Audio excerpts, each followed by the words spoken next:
the Gregorian calendar codified in 1582 by Pope Gregory XIII.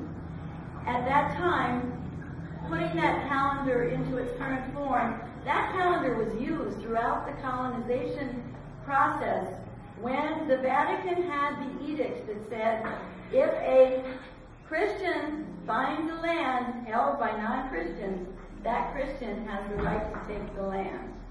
And that's the whole story of the colonizing of planet Earth. And what better way to colonize peoples who are living in natural time than to give them a calendar that throws them completely out of their intuition.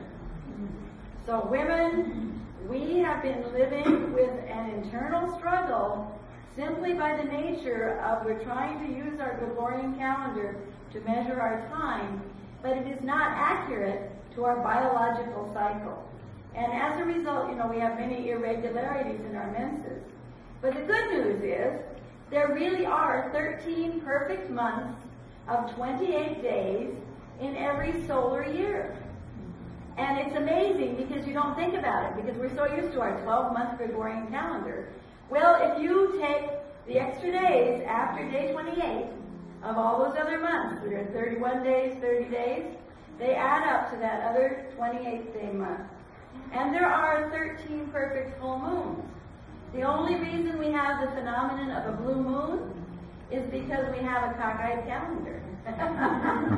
Because in reality, the moon is what is really giving us our timing. And I know that all of you indigenous Hawaiians have had calendars of natural time, and so have so many cultures around the world.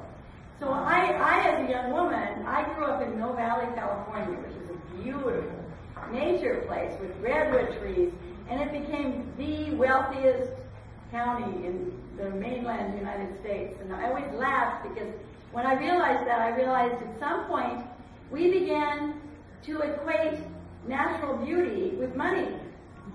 And the more beautiful a place, the more the property costs, and it's a very bad formula.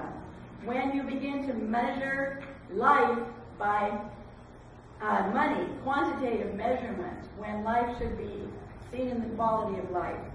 So I feel so blessed. So welcome everyone. I jumped in because I didn't know how else to do it. I dove in, but now I can take a breath and say that Kaua'i is the most beautiful island I've been on. I had not really ever spent time here. I only passed through once, but I did live on the island of Maui when I created with Lloydine Arguelles the whole Dreamspell journey board and kit. And the process of the Dreamspell was to try to codify, we codified patterns in this natural 13 moon time. So this is the calendar this is the 15th year that a woman named Eden Sky has been producing, this is the Oregon 13 moon calendar, but we have calendars all over the world. What Jose and I did is we set off in 1993, after we created all of this material, we set off and we traveled around the world as galactic gypsies.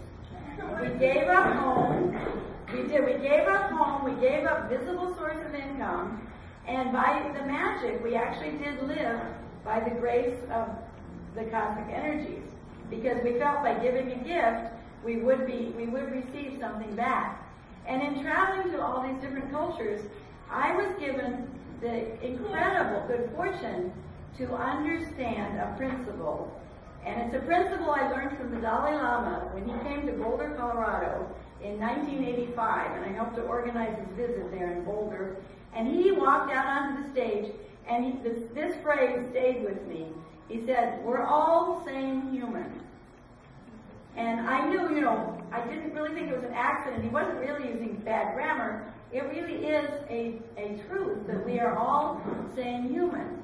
So as I traveled around the planet, I realized no matter what home you were in, wherever you landed, of course, there was always a place for cooking the food. There was always a place for elimination.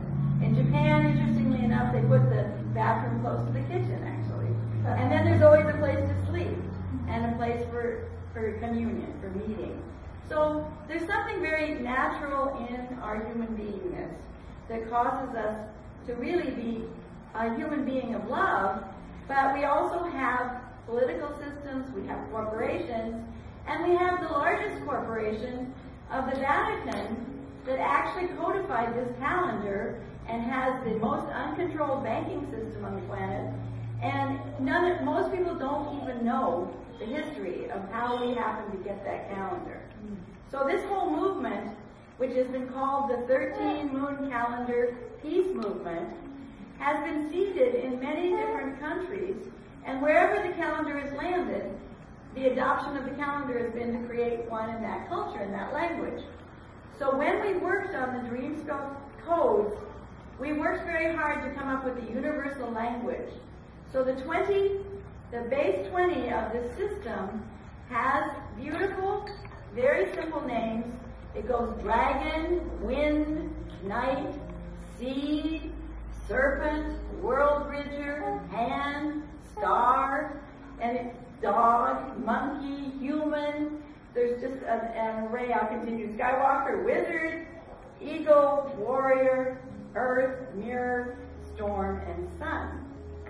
So then you can say, well, why would I care about these 20 solar seals that are actually an evolution from the Mayan glyphic way of writing? So it's a glyphic language, the glyph, the solar seal. So this is what's called a glyph. And this happens to be the moon glyph, which is what the next year will be. The whole next year will be under this overtone moon glyph. So that's why all the calendars, no matter where they're made around the planet, will have the same glyph, and it means that young people who learn this new alphabet of the 20 solar seals and the 13 domes can actually communicate with each other no matter what language they're speaking in, because it's a graphic language. And we have in our body the perfect 13, in that we have 13 articulations. We have ankle, knee, hip, shoulder, elbow, wrist for 6, 7, spinal column, and then back on the other side, we have 8, 9, 10, 11, 12, 13. We have 13 articulations. There are actually 13 months. There are what's called the 13 tones of this galactic system. There's a principle in the system that the same way you would call 13 days by these names, each of the 13 months has the same names. So today, when Deborah recited what today is, it's planetary, which is associated with the number 10. And the planetary moon is the 10th moon. So it's a system that once you learn the basic alphabet, then you can just take off and run with it. And I should let you all know that there is a website called www.13moon.com. And when you go to that website, it says, get to know your galactic signature. You put your birthday in, and you will learn your galactic signature. So this was created as a system by which we would take on a new identity. Lots of times we get caught in our ego, obviously. You know, we're born and we begin to define ourselves. We have all of our opinions, all of our ways about ourselves. But how are we going to find a way where we can all get together in a level playing field without any history and see what we could bring through from a future perspective? And that's why we call this system the galactic epic of free will. How do we engage ourselves in such a way that we can actually treat each other with complete respect and equality, where there's no longer the hierarchy?